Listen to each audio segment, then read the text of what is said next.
Welcome to the Human Relations Day podcast.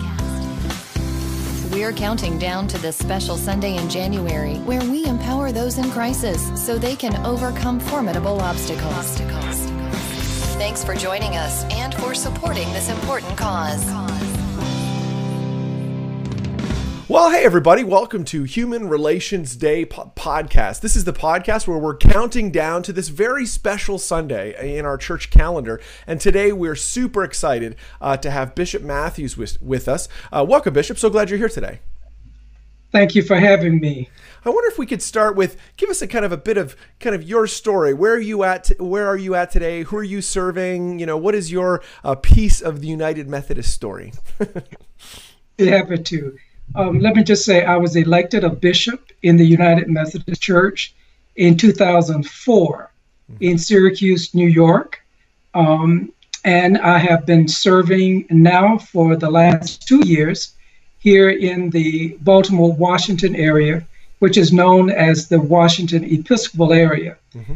This happens to be what some would call my home conference, because I was ordained an elder in 1974 here in the Baltimore-Washington Conference. So for many people, they're saying that I've come home.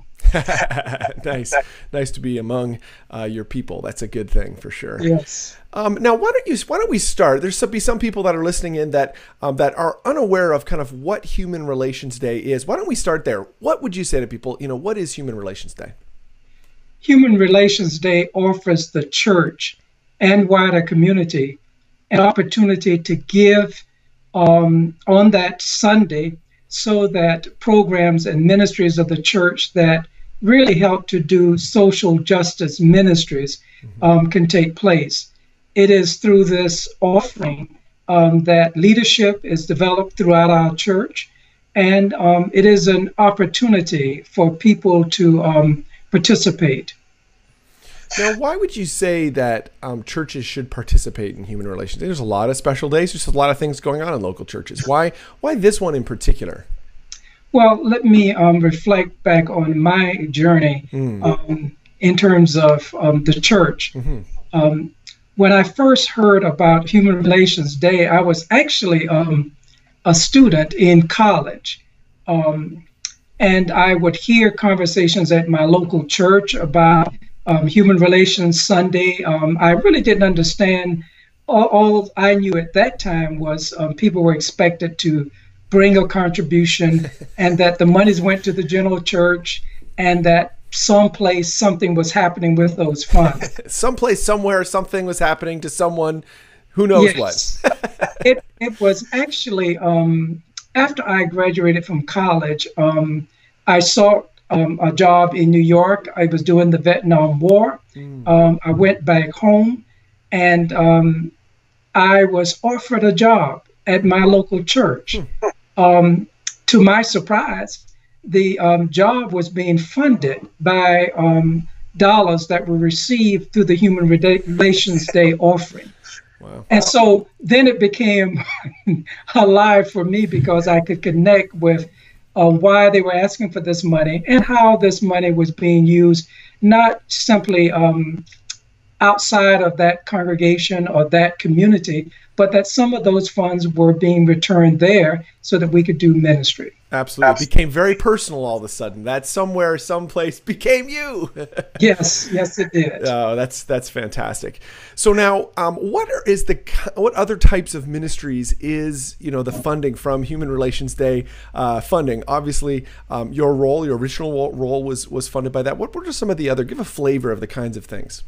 Mm-hmm. It's my understanding that even today we continue the Community Developers Program. Mm-hmm. That was the program that I was brought on board with this offering. At that time, there were only 8 of us who were selected nationally, and we were all lay persons to work with very busy pastors who were doing a lot in their community to bring about social change. Mm-hmm. And so that continues today. Those numbers are far greater than 8. 8 was the pilot project. It's my understanding that there are roughly about 100 plus community developers serving throughout our denomination. And these are basically lay persons who get an opportunity to be involved in church ministries beyond simply a volunteer. Absolutely. Have there been other folks that have been involved with, Human Relation Days over the years, who have been either funded by it, who you can think back and say, well, they've done some interesting work. They've, kind of made an impact in their community. Can you think of anyone else that kind of comes to mind? Well, outside of the church and community workers, there have been a number of persons who have been assigned to prison ministries. Many of these persons have moved into becoming deacons in our church. And that's why I initially talked about one of the values of this offering is that it produces leaders in our church in a variety of ways. Some of those persons, like myself, have gone into ordained ministry. Others have become involved through the lay ministry of our church. So there are a number of hats that people wear today that are far different from the way it was when I started off being community developers. Absolutely. I think one of the things, just to underline what you said here, this is one of those just real practical ways that as a church we band together to raise up other leaders, to support people, in our, broader movement, to make a difference in our community. It's a great opportunity for us as a church to be plugged in and to be a part of. We just obviously want to encourage people to do that. Now, in your role today as bishop and in kind of your day-to-day work responsibilities, have you continued to be passionate about Human Relations Day, and why has that continued to be a passion for you? Yes, I have continued and probably always will, because I see the value in making financial resources available so that persons can serve in a variety of capacities. Some of these persons, as I said, work in jails. Some are still, even today, working with voter registration, especially in the South. Many of these persons work with drug addicts, people who are on the margins. And so for me, the need is still great. And there are a number of needs that these resources can go toward. Absolutely.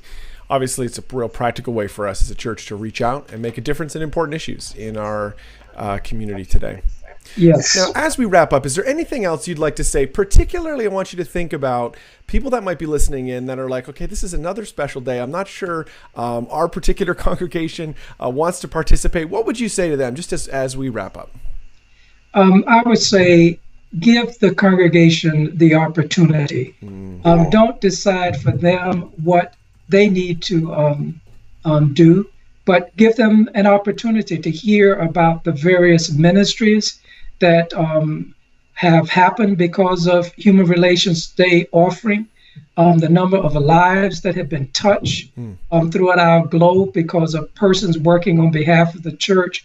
And let me just also say that when I was actually a young adult, during those days when I first heard about Human Relations Day offering, my pastor did not make a decision as to what the congregation would be involved with or not be involved. He simply offered an opportunity for us.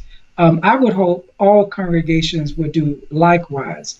The other thing, just to remind you also, that a number of our young people get very excited when they hear about US2s, when they hear about volunteers in mission, when they hear about the large number of persons who are recipients of these dollars who do so much to meet human need even today.